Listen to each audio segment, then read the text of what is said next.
Hello साथियों, स्वागत है हमारे हिंदी के यूट्यूब चैनल पे।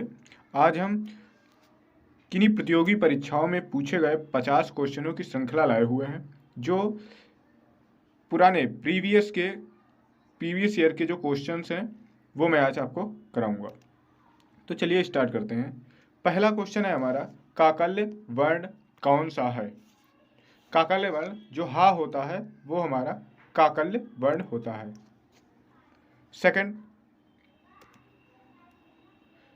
सेकंड क्वेश्चन है, या का उच्चारण स्थान है। या का उच्चारण स्थान है एक फार्मूला है, इच्यू यशा नाम तालु। या किससे बोला जाता है? तालु से। थर्ड क्वेश्चन है, निम्नलिखित में से कौन से व्यंजन महाप्राण है? अल्प प्राण और महाप्राण का क्या कॉन्सेप्ट होता है? पहला, तीसरा और पांचवा ये होता है अल्प प्राण, और दूसरा कॉमा चौथा ये है महाप्राण। तो हम देखेंगे पहला, दूसरा और चौथा कौन सा है, इसमें देखेंगे पहले। तो पहला है ये अल्पप्राण ता आ गया, ये भी गलत। इसमें गा आ गया, ये भी गलत। फिर इसमें जो शा शा शाह है, शाह हा जो है वो है महाप्राण, और ये जो है ये सब अल्प प्राण में गिने जाते हैं, तो ये भी गलत। फिर हमारा कौन सा बचा है? या रा ला वा, तो ये सी वाला हमारा आंसर सही होगा। नेक्स्ट, स्पर्श दंत अघोष और महाप्राण वर्ण कौन सा है? इसमें चारों बताना है। तो हमें पता है स्पर्श व्यंजन जो हमारे होते हैं वो होते हैं 25, तो इसमें सारे के सारे तो स्पर्श व्यंजन है। और दंत से कौन सा वर्ण बोला जाता है? जो दंत वर्ण होता है तो के टी एम दो ता था दा वाली जो लाइन होती है वह दंत होती है। तो इसमें ता था दा वाली कौन है? ता था दा धा। हमारा आंसर कौन सा होगा? ये वाला। नेक्स्ट, केवल मुंह से बोले जाने वाले सस्वर वर्णों को क्या कहते हैं? केवल मुंह से बोले जाने वर्णों को हम कहते हैं निरनुनासिक। निम्नलिखित में से व्यंजन तालव्य व्यंजन कहलाते हैं। कौन से तालव्य व्यंजन कहलाता है? तो जो चा वर्ग के जितने भी अक्षर हैं वो सारे हमारे तालव्य व्यंजन कहलाते हैं। नेक्स्ट, किसके उच्चारण में कंठ और नासिका स्थान से मदद ली जाती है? जो कंठ से जो बोलने वाला वर्ग है वो कौन सा वर्ग है हमारा? कंठ से हमारा का वर्ग को बोला जाता है। और नासिका मीन्स पंचमाक्षर, नासिका मीन्स पंचमाक्षर, तो पंचमाक्षर यहाँ पे कौन है? ड़ा, काखा गाघा ड़ा। तो हमारा आंसर कौन सा सही हो जाएगा? पहला वाला। नेक्स्ट क्वेश्चन है, किसके उच्चारण में वर्षर्य की सहायता ली जाती है? तो सा सपेरा वाला जो है उसमें वर्षर्य की सहायता ली जाती है। ता और दा को उच्चारण स्थल के कौन से आधार पर रखा जाता है? ता जो वर्ग होता है वो हमारा दंत के स्थल पे, दंत से हम इसका उच्चारण स्थान करते हैं। नेक्स्ट, निम्न में अंतःस्था व्यंजन कौन सा है? हम जानते हैं कि अंतःस्था व्यंजन की संख्या कितनी है? 4। या, रा, ला और वा, ये क्या है? अंतःस्था व्यंजन। तो इसमें से कौन सा वर्ण आया है? ला। तो हमारा आंसर सही हो जाएगा ला। नेक्स्ट, निम्न में अघोष वर्ण कौन सा है? अघोष का क्या कॉन्सेप्ट होता है? पहला और दूसरा अघोष है, तीसरा, पांचवा और चौथा ये क्या होते हैं? घोष या सघोष होते हैं। तो इसमें देखेंगे अघोष वर्ण एक ही है, इसमें टा जो है वो हमारा अघोष वर्ण है। नेक्स्ट, निम्न में महाप्राण है। महाप्राण पहला, तीसरा और पांचवा अल्पप्राण व्यंजन होता है, दूसरा और चौथा महाप्राण। अब हम देख लेते हैं इसमें दूसरा और चौथा कौन सा है। टा पहला है, गलत। ठा ये महाप्राण है। ये दोनों ये भी अल्पप्राण है, ये भी अल्पप्राण है। तो हमारा आंसर सही हो गया डी वाला। नेक्स्ट, मूर्धा स्पर्श सघोष नासिक के अल्पप्राण व्यंजन कौन सा है? पहले हम जानेंगे कि मूर्धा से कौन कौन से व्यंजन बोले जाते हैं। तो मूर्धा से व्यंजन जो बोले जाते हैं वो टा वर्ग के व्यंजन होते हैं। तो हमारा ये पहला वाला गलत हो गया। टा ठा डा ढा या, ये भी गलत हो गया। ये भी गलत हो गया। तो हमारा ये कौन सा सही होगा, ये बी वाला आंसर सही होगा। निम्न में अनुनासिक वर्ण कौन सा है? तो अनुनासिक जो वर्ण होते हैं वो पंचमाक्षर भी उनको कहते हैं, तो हमारा सी वाला सही है। नेक्स्ट, निम्न में मूर्धन्य ध्वनि है। मूर्धन्य ध्वनि कौन सी होती है? टा वर्ग के जितने भी अक्षर होते हैं वो मूर्धन्य ध्वनि होती है। तो इसमें कौन सा अक्षर आया हुआ है? ढ। उच्चारण स्थान के आधार पर निम्नलिखित में से दंत है। दंत, दंत में कौन सा गिना जाएगा? जो ये हमारा पा वाला है, या तो ओष्ठ है, माँ भी ओष्ठ है, ऊ भी ओष्ठ है। जो ला वाला है, डी वाला आंसर है ला, वो दंत से बोला जाता है। निम्न में दीर्घ स्वर कौन सा है? दीर्घ स्वर, दीर्घ स्वर कौन सा है? बड़ा आ, सी वाला आंसर हमारा सही होगा। हा का उच्चारण स्थान है। हा का उच्चारण स्थान कौन सा है? कंठ, हा कंठ से बोला जाता है। अंतःस्थ व्यंजन का वर्ग कौन सा है? या, रा, ला, वा, या, ला, वा, यस। तो हमारा दूसरा आंसर सही होगा। कौन से वर्ग के सभी व्यंजन अल्पप्राण है? अल्पप्राण महाप्राण का क्या कॉन्सेप्ट है? पहला, तीसरा, पांचवा अल्पप्राण, दूसरा और चौथा महाप्राण व्यंजन होते हैं। तो जिसमें पहला होगा, पहला का, चा, ता, ये सारे व्यंजन जो है वो है हमारे अल्पप्राण। ओठों की आकृति के आधार पर निम्नलिखित में से कौन सा अव्रतमुखी स्वर है? अव्रतमुखी स्वर है, हमारा आंसर जो होगा वो डी वाला सही होगा। ई जो होता है वो अव्रतमुखी स्वर होता है। जीवा के आधार पर स्वर कितने प्रकार के होते हैं? जीवा के आधार पर स्वर 3 प्रकार के होते हैं, अग्र, मध्य और पश्च। कितने प्रकार के होते हैं?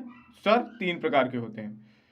नेक्स्ट, हिंदी में ध्वनियाँ कितने प्रकार की होती हैं? हिंदी में ध्वनियाँ 2 प्रकार की होती हैं, एक स्वर, दूसरी व्यंजन। मात्रा के आधार पर स्वर कितने प्रकार के होते हैं? मात्रा के आधार पर स्वर 3 प्रकार के होते हैं। कौन कौन से? ह्रस्व, दीर्घ और प्लुत। ये तीनों स्वर जो हैं वो मात्रा के आधार पर है। नेक्स्ट, एक ही व्यंजन एक से अधिक वर्णों को मेल को क्या कहते हैं? एक से अधिक वर्णों के मेल को हम क्या कहते हैं? हम व्यंजन कहते हैं। जिनका उच्चारण स्वतंत्रता से होता है और जो व्यंजन के उच्चारण में सहायक होते हैं उन्हें क्या कहते हैं? वह हमारे स्वर हैं। ई, बड़ी ई, चा, छा, जा, झा, या आदि किससे उच्चारण होता है? इसका उच्चारण होता है तालव्य से, तालु से। निम्न में दीर्घ स्वर है, तो दीर्घ स्वर कौन सा है? बड़ी ई जो है वो हमारा दीर्घ स्वर में गिना जाता है। निम्न में अंतःस्थ स्वर कौन सा है? अंतःस्थ स्वर हमने बताया, अंतःस्थ स्वर कौन से होते हैं? या, रा, ला, वा। कौन कौन से हैं? या, रा, ला, वा। अंतःस्थ और अंतःस्थ वर्ण 4 होते हैं और उसमें भी 4 वर्ण होते हैं। तो इसमें कौन सा आया है? इसमें वर्ण कौन सा आया है? वा, या, रा, ला, वा।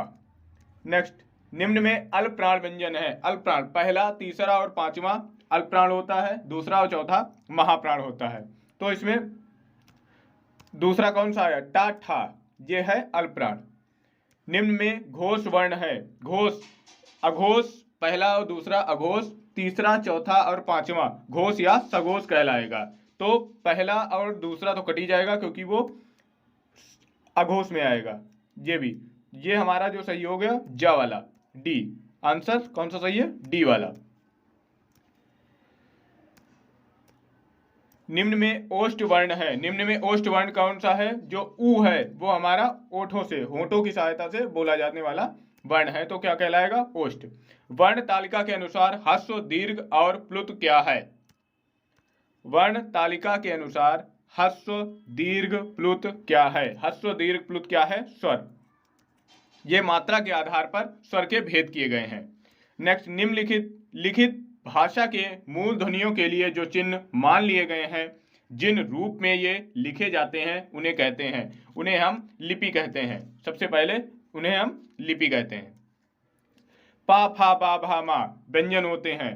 पा, फा, बा, भा, मा कौन से व्यंजन होते हैं? ओष्ठ, होठों की सहायता से बोलने जाने वाले व्यंजन हैं।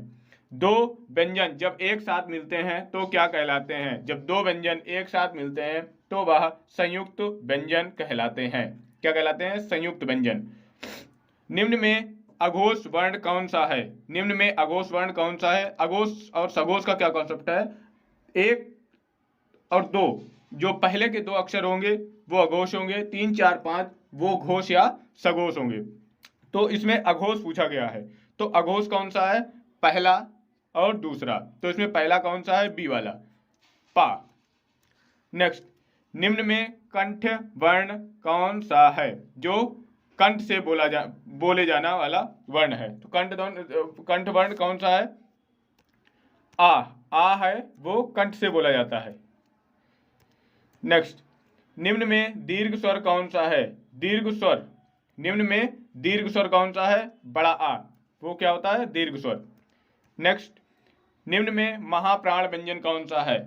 दूसरा और चौथा व्यंजन, दूसरा और चौथा देंगे तो हमारा ये तो पहला है, ये गलत। फिर पा फा बा भा मा, ये भी गलत। ता था दा, ये भी गलत। तो हमारा कौन सा आंसर सही होगा? पा फा बा भा मा, चौथा, ये ए वाला आंसर हमारा सही है। निम्न में अंतःस्था व्यंजन कौन सा है? या हमारा अंतःस्था व्यंजन में गिना जाता है।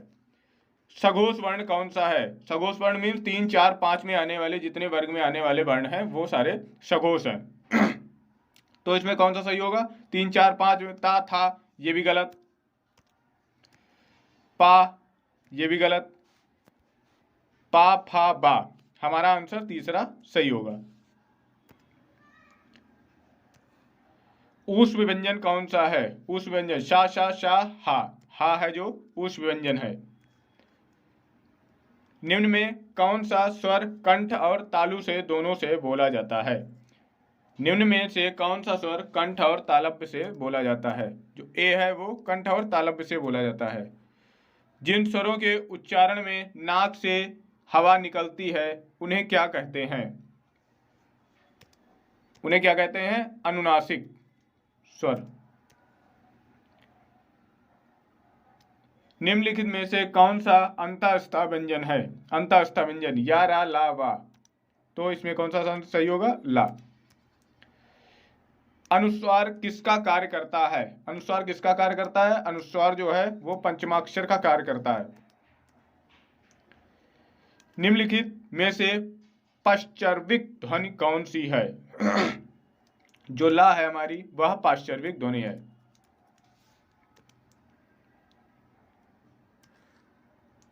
निम्नलिखित में से कौन सा वर्ण दंत नहीं है? तो दंत कौन सा नहीं है? चा, ये तालु से बोला जाता है ना कि दंत से।